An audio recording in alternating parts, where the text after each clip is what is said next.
Bismillahirrahmanirrahim. Assalamualaikum warahmatullahi wabarakatuh. Saya Sukma Adelina Rai, MPD, dosen program studi pendidikan bahasa Indonesia, Fakultas Keguruan dan Ilmu Pendidikan Universitas Al-Wasliyah Medan.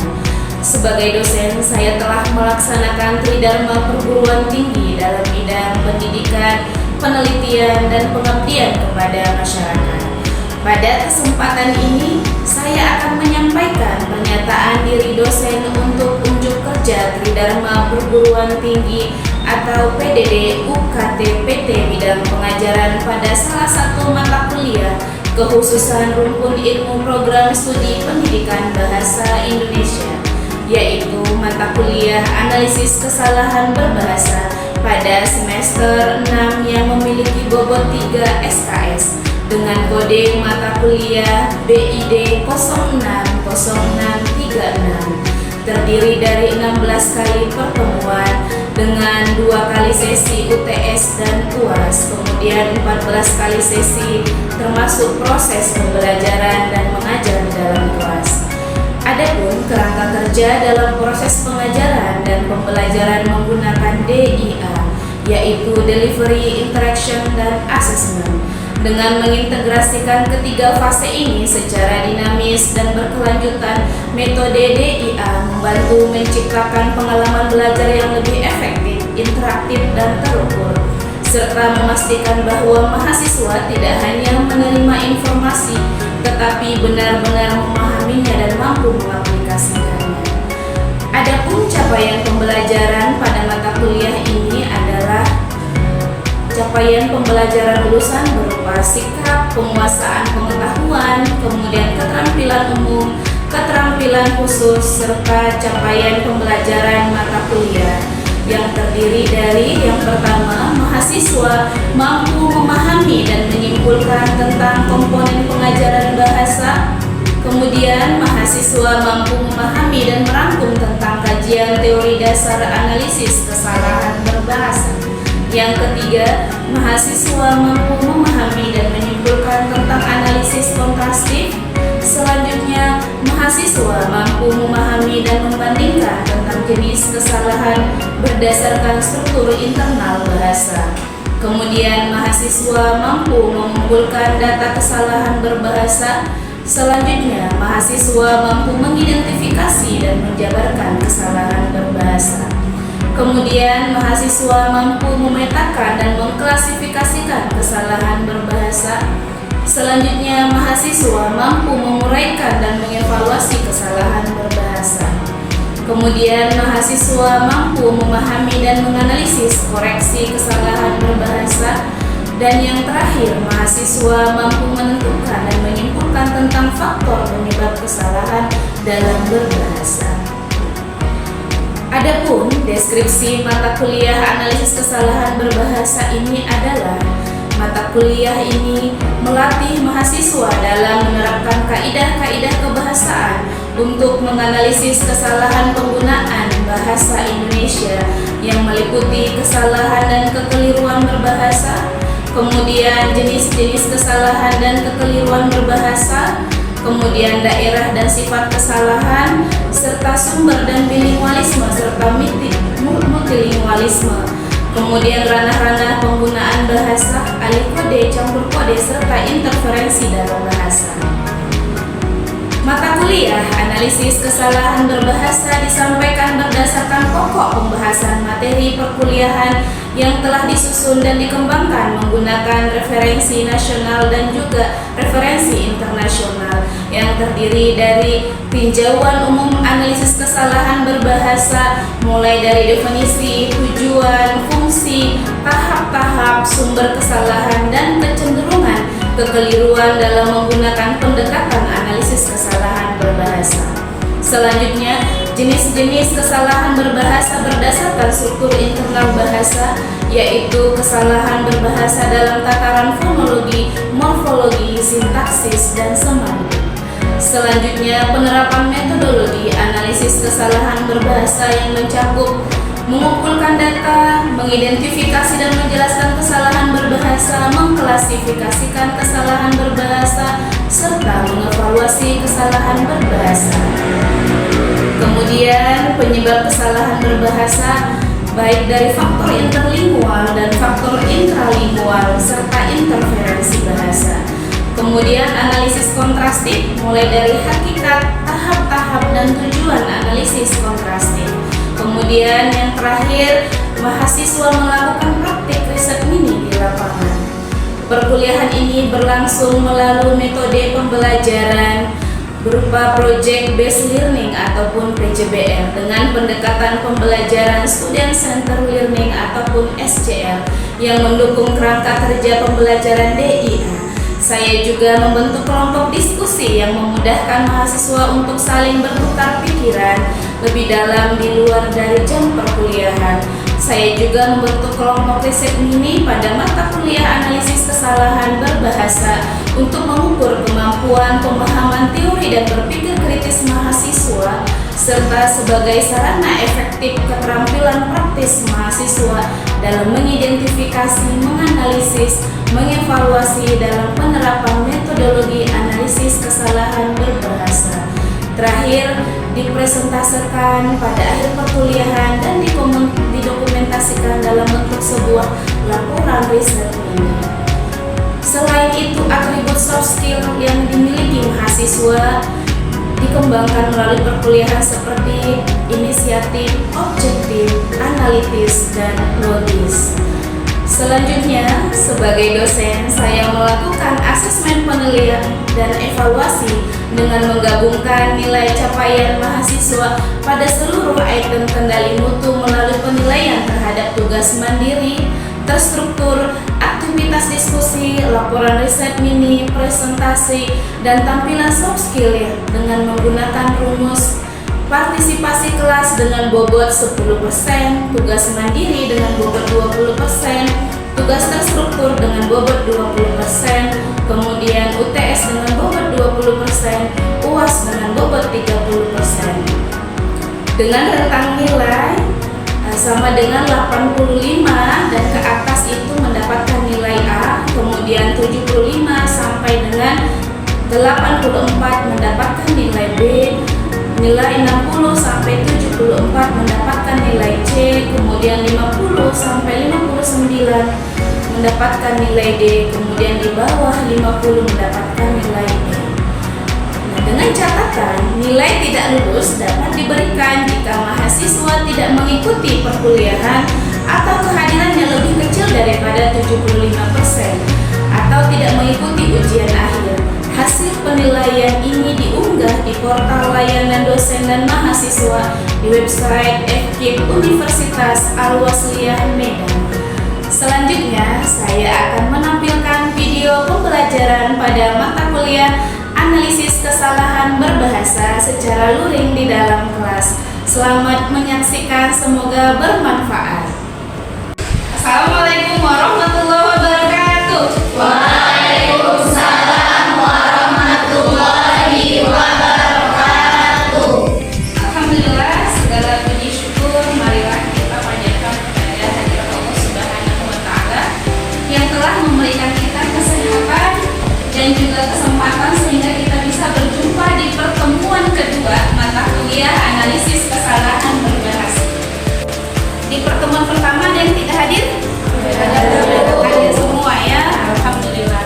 Oke, sebelum kita mulai pembelajaran hari ini, marilah sama-sama kita membaca surah As-Saff ayat 10 dengan ayat 11. Bismillahirrahmanirrahim. Ya ayyuhalladzina amanu hal adullukum ala tijarah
untuk menganalisis kesalahan berbahasa itu. Ananda semuanya yang di semester 6 ini bentar lagi kan akan menyusun skripsi, melakukan yang namanya penelitian ke lapangan, ya kan? Mencari masalah atau melihat masalah atau melakukan observasi ketika di sekolah, gitu.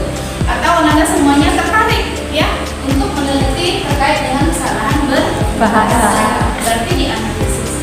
Ketika kalian ke kampus berjalan ya kan, atau naik angkot, bawa sepeda motor dari rumah ketemu tulisan apotik. Ini apotik atau apotek ya? Nah, mikir kan? Gitu. Berarti sudah jalan itu ya ilmu kesalahan berbahasanya ya. Dalam tataran apa itu? Tataran? Iya, tataran bentuknya tulisan, tapi tataran apa? Fonologi ya, itu terkait dengan peletakan huruf. Nah, itu dia. Jadi kita kumpulkan sampel tulisan dulu untuk menganalisis kesalahan berbahasa. Jadi kumpulkan dulu sampelnya, kemudian sampelnya itu maksudnya contoh-contoh tulisan yang salah ya. Kemudian apa lagi? Identifikasi kesalahannya. Lakukan nanti identifikasi. Nanti tahap analisis kesalahan berbahasa ini akan kita bahas di pertemuan selanjutnya lebih dalam. Nah, yang ketiga klasifikasi kesalahannya. Kategorikan. Ya, bentuknya bentuk apa? Tadi kan bentuknya fonologi. Kategorinya adalah kategori fonologi. Oke, sampai sini ada yang mau ditanyakan? Ada, Hen? Ada? Ananda yang mau tanyakan? Paham sampai sini? Paham kira-kira? Oke, kalau paham kita lanjutkan ke sumber kesalahan berbahasa dan analisis kekeliruan. Tadi yang baru kita bahas pertama masih tataran kesalahan berbahasa. Ini yang selanjutnya kekeliruan. Kapan terjadi kekeliruan? Apa itu kekeliruan dalam berbahasa? Kekeliruan dalam berbahasa adalah pelanggaran kaidah bahasa yang terjadi karena kealpaan. Itulah tadi, kelupaan ya. Kemudian kurang konsentrasi, bisa jadi dia sedang sakit atau lagi emosi begitu. Kemudian ketidaktelitian sesaat. Nah, bukan karena ketidaktahuan, dan ini sifatnya temporer, lebih mudah untuk diperbaiki. Karena bukan pemahamannya yang salah ya, tetapi apa? Itu tadi faktor yang ketiga itu karena apa? Kealpaan, terus kurang konsentrasi dan tidak telitian sesaat. Jadi kurang teliti ya, baik dalam berbicara, dalam menulis, atau dalam membaca. Kadang kita pun sering mengucapkannya, apalagi kalau baru pulang kampung ya, bisa menggunakan bahasa suku. Ya, akhirnya terjadilah yang namanya ketidaktelitian sesaat atau kealpaan. Atau topik ini dia lagi baru putus cinta, lupa dia apa, udah galau gitu kan, lupa dia terkait dengan ilmu bahasanya tadi ini yang benar apa itu. Nah, keliru kan ketika mengucapkannya. Minta duit pula 1.000, ya kan? Harusnya apa? 1.000. Jangan 1.000. Ya, maksudnya apa itu? Ini biasanya orang-orang bahasa Melayu ya, Tanjung Balai ya. Seperti itu kan agak begitu bahasanya ya, 1.000 apa. Nah, kemudian ya karena sifatnya dia ini temporal, maka bisa untuk diperbaiki. Jadi tidak sulit untuk memperbaikinya ya. Oke, jadi bedanya kesalahan dengan kekeliruan itu, kalau tadi sifatnya temporal, yang kekeliruan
tidak ada yang kurang dipahami, boleh ditanyakan. 1, 2, 3, 4. Sudah ya? Pas? Selesai? Sudah. Oke. Yang udah selesai, kita soal yang tadi yang Ibu berikan, lembar kerja yang tadi, mari kita diskusikan bersama ya. Kalau salah kita perbaiki, yang sudah benar kita benarkan. Jangan takut salah, namanya juga sedang belajar. Oke, kelompok siapa yang persentase duluan? Assalamualaikum warahmatullahi wabarakatuh. Waalaikumsalam warahmatullahi wabarakatuh.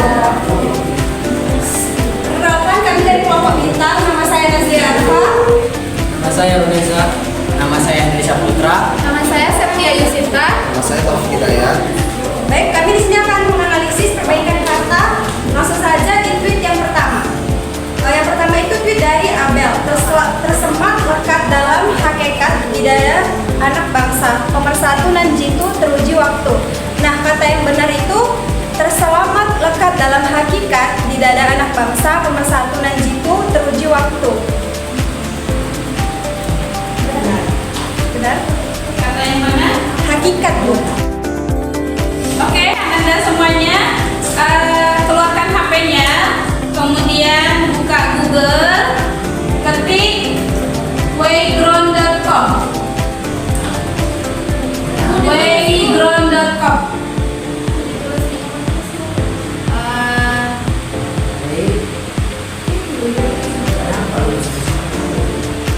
Wayground.com.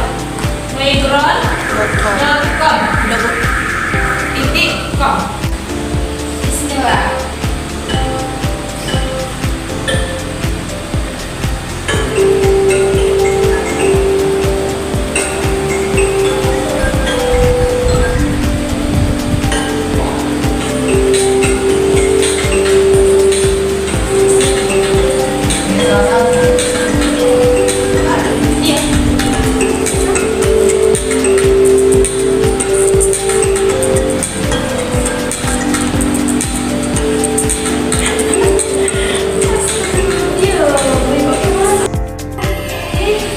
Selamat kita ucapkan kepada Nasya. Terus yang kedua Nasya, yang ketiga ada Wi Az-Zahra.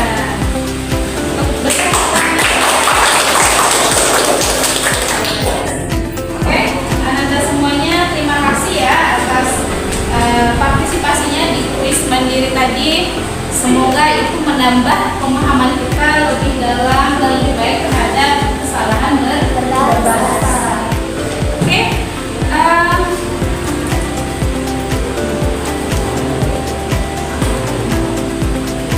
terakhir ya, kesimpulan dari Ibu bahwasanya kesalahan dan kekeliruan itu keduanya berbeda namun saling terkait. Kemudian penting sekali kita belajar untuk analisis kesalahan berbahasa. Untuk apa? Untuk perbaikan dan peningkatan kualitas bahasa baik dari segi pembelajaran, pengajaran dan juga praktiknya dalam kehidupan sehari-hari. Yang ketiga, pemahaman konkret. Jadi semakin banyak kita belajar dalam kesalahan-kesalahan kita berbahasa, semakin banyak juga ilmu kita yang kita dapatkan ya. Ketika kita memperbaiki yang salah, maka tahu mana yang benarnya ya, sehingga tadi kita tidak terus berada di dalam zona yang salah. Terakhir, Ananda dari Ibu, sebelum kita tutup pembelajaran hari ini, ada satu pertanyaan Ibu mau dengar dari anak-anak Ibu semuanya yang hadir di ruangan ini pada pertemuan yang kedua. Apakah yang anak-anak Ibu dapatkan di pertemuan kedua ini pada pembelajaran analisis kesalahan berbahasa yang kita bahas dari segi definisi, tujuan, tahap, fungsi dan perbedaan antara kesalahan dan kekeliruan serta sumber kesalahan berbahasa. Boleh Ibu mau dengar dari anak-anak Ibu semuanya apa yang didapatkan hari ini? Assalamualaikum